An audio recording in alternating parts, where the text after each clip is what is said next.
down from Smilla. Some elements more compatible with each other, and some don't tend to get along so well with people relationships and animal relationships. We love this question. Yeah.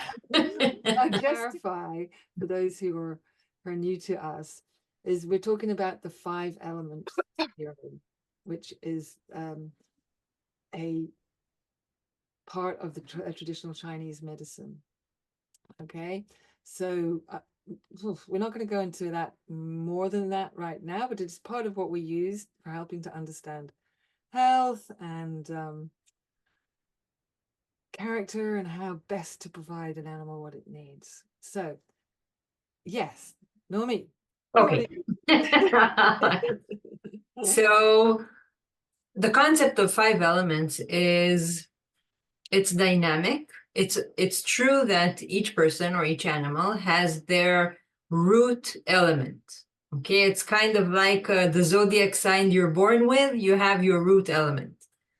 But it doesn't, well, you have a lot of options, because if your element is out of balance, then you're actually not in tune with your own root, let's say a root source energy. So saying if we have more compatible or less compatible elements working together, then first of all, we have to know that they are in balance and they are in tune with themselves. And then we can only see if they're in tune with others. And that is only if the others are in tune with themselves. Every proportion. And that's on the really deep level. And this is how APA works as well. Okay. Because Naomi has such an incredible depth and breadth of knowledge in traditional Chinese medicine and a profound understanding of the 5 elements. And she can take us deep down through the layers of how to fix pathologies and put everything right. And it's amazing to learn from her.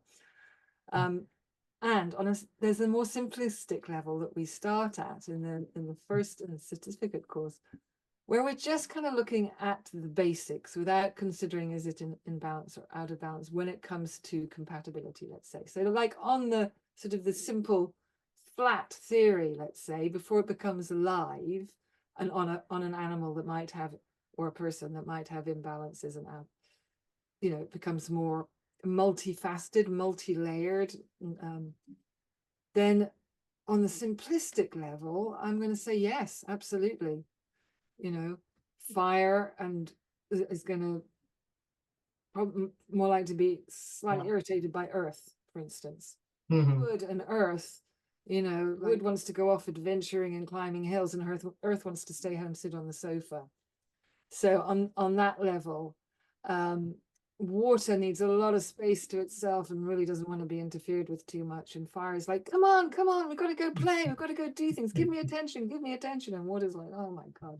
So yes, on that sort of level of particularly of the typology, the character types, what we call the typology, which is somewhat different than the pathology, then you can say yes, there are there's going to be element types that you find more comfortable to be around, and some that are more irritating to be around, some that are supportive, some that feel draining. That's on the more simplistic level. Would you agree with me? Did I do okay? Yes. Yes. That's easier to understand. I don't want to put you off too soon. I want you to know that we start easy and then we take you. Yeah, down. Really like